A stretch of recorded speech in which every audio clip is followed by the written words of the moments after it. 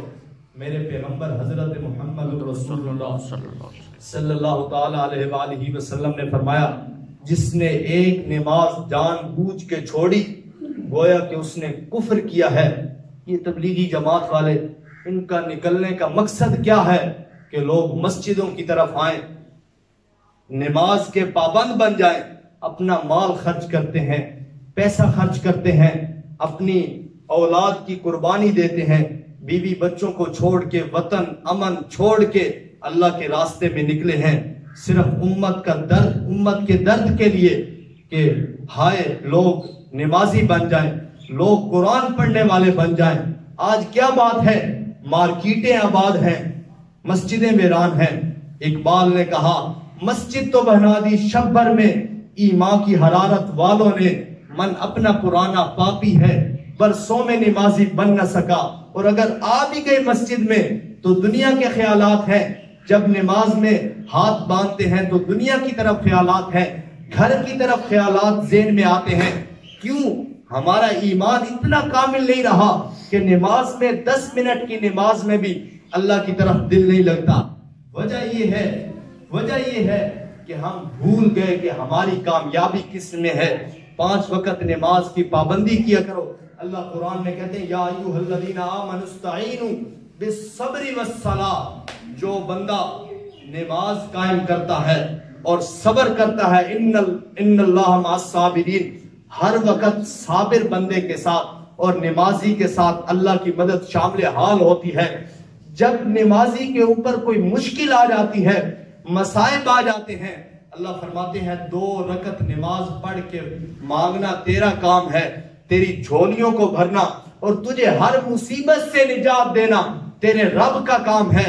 اللہ کے محبوب پیغمبر کے ایک صحابی آیا، آ کے کہنے لگے، یا رسول اللہ صلی اللہ تعالی علیہ وآلہ وسلم، میں سفر سے واپس آ رہا تھا، رستہ بھول گیا۔ دیکھیے نماز کی برکت، دیکھیے کہ نماز پڑھ کے انسان کو کتنا اطمینان ہوتا ہے، سکون ہوتا ہے، کیسے اللہ کی مدد شامل حال ہوتی ہے نماز پڑھنے والوں کے ساتھ۔ وہ صحابی کہنے لگے، یا رسول اللہ، میں جنگل میں رستہ بھٹک گیا، چلتے چلتے شام ہو گئی، ایک نوجوان کالا سیاہ رنگ جانوروں کی طرح اس کی شکل، اس نے مجھے روکا، مجھے کہا سواری سے نیچے اترو۔ میں سواری سے نیچے اترا، اس نے کہا سواری بھی میرے حوالے کر، مال بھی میرے حوالے کر، میں تیری جان لینا چاہتا ہوں۔ اے اللہ کے محبوب پیغمبر، میں نے اس کے آگے ہاتھ جوڑے کہ سواری بھی لے لے، مال بھی لے لے، مجھے چھوڑ دے۔ وہ کہنے لگا، نہیں، اگر میں تیری جان نہیں لوں گا تو میرا راز آؤٹ ہو جائے گا، یہاں جنگل میں جو بھی آتا ہے وہ زندہ کبھی واپس نہیں جاتا۔ اے اللہ کے محبوب پیغمبر، میں نے کہا اچھا، اگر تو نے میری جان لینی ہے تو 2 رکعت نماز مجھے پڑھنے دے، اس کے بعد تو مجھے مار لینا، جو کچھ تو نے کرنا ہے وہ تو کر لینا۔ اے اللہ کے محبوب پیغمبر، اس ظالم آدمی نے میرے کپڑے بھی اتار لیے، میں نے 2 رکعت نماز ادا کی۔ دوسری رکعت میں جب میں آخری سجدے میں تھا تو پیچھے سے آواز آئی، اے اللہ کے محبوب پیغمبر کے امتی، ایک دفعہ پیچھے مڑ کے تو دیکھ۔ اے اللہ کے محبوب پیغمبر، میں نے پیچھے مڑ کے دیکھا، سفید رنگ کا لباس پہنا ہوا ہے، سفید رنگ کی سواری ہے۔ میں نے پوچھا تم کون ہو؟ اور وہ جو میرا دشمن تھا وہ نیزے کے اوپر چڑھا ہوا ہے۔ میں نے کہا تم کون ہو؟ وہ کہنے لگا، جس اللہ کو تم نے پکارا تھا اسی اللہ نے، جب تو پہلی رکعت کا پہلا سجدہ تو نے کیا تو تو نے دعا مانگی صدقے دل سے، پہلے آسمان پہ شور مچ گیا، پھر دوسرے آسمان پہ تیری آواز پہنچی، پھر تیسرے پہ، میں چوتھے آسمان کا فرشتہ ہوں، اللہ نے مجھے بھیجا، جا میرے پیغمبر کا امتی مشکل میں ہے اور نماز میں مجھے پکار رہا ہے، جا اس کی جا کے مدد کر، اور میں آپ کی مدد کے لیے آیا ہوں۔ یہ ہے نماز پڑھنے والوں کا اطمینان اور سکون۔ نماز پڑھنے والوں کے لیے اللہ کی مدد شامل حال ہوا کرتی ہے۔ اور جب مسجد میں آ بھی جائیں تو خیالات کو پیچھے رکھ کے آیا کریں۔ اقبال پھر تڑپا، اقبال نے کہا جو میں سر بسجدہ ہوا تو زمین سے آنے لگی یہ صدا، تیرا دل ہے آشنا تجھے کیا ملے گا نماز میں۔ خدا کے لیے 5 وقت کی نماز کی پابندی کیا کریں اور اللہ سے دعا مانگا کریں کہ جس طرح اللہ نے اپنے صحابہ کا، اپنے محبوب پیغمبر کے صحابہ کا بیڑا پار کر دیا اور اللہ نے فرمایا رضی اللہ عنہم ورضوا عنہ، میں اللہ ان پہ راضی اور وہ میرے اوپر راضی، اسی طرح اللہ ہمیں بھی جنت کا وارث بنا دے۔ وارث تب بنائے گا جب ہم ان کے نقش قدم پہ چلیں گے، مسجدوں کو آباد کریں۔ یہ جو کرونا وائرس کی بیماری آئی ہوئی ہے، میں حیران ہوں کہ اللہ کے محبوب پیغمبر نے فرمایا جو مصیبت، جو پریشانی اللہ کی طرف کھینچ کے لے کے آئے وہ امتحان ہے، اور جو مصیبت، جو عذاب، جو مشکل اللہ سے دور کر دے وہ سمجھ لو کہ وہ اللہ تعالیٰ کا عذاب ہے۔ آج دیکھیں سعودی عرب میں ساری مساجد بند ہیں، گھر میں لوگ ظہر کی نماز ادا کریں۔ کیسا مسلمانوں کا یقین رہ گیا ہے کہ اللہ کے گھر میں آئیں گے کرونا وائرس ہو جائے گا۔ مساجد میں، مدرسوں میں چھٹیاں کر دی گئی ہیں 5 اپریل تک۔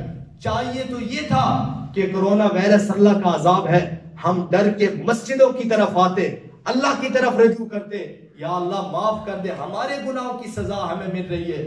لیکن مسجدیں بند ہو رہی ہیں، سین میں آباد ہیں، سین میں بند کرو، اللہ سے توبہ کرو، یہ کرونا وائرس کی بیماری تب جائے گی۔ اوے مسلمانوں، اگر تم یہ چاہتے ہو، تمہارا ایمان اتنا کامل اور یقین نہیں رہا کہ مسجد میں آئیں گے تو کرونا وائرس ہو جائے گا، احتیاطی تدابیر ہونی چاہیے، میں اس کا مخالف نہیں ہوں، لیکن احتیاطی تدابیر یہ نہیں ہے کہ مسجد میں نہ آؤ، باجماعت نماز نہ ہو، صرف 5 منٹ کی نماز کرواؤ، یہ احتیاطی تدابیر نہیں ہے۔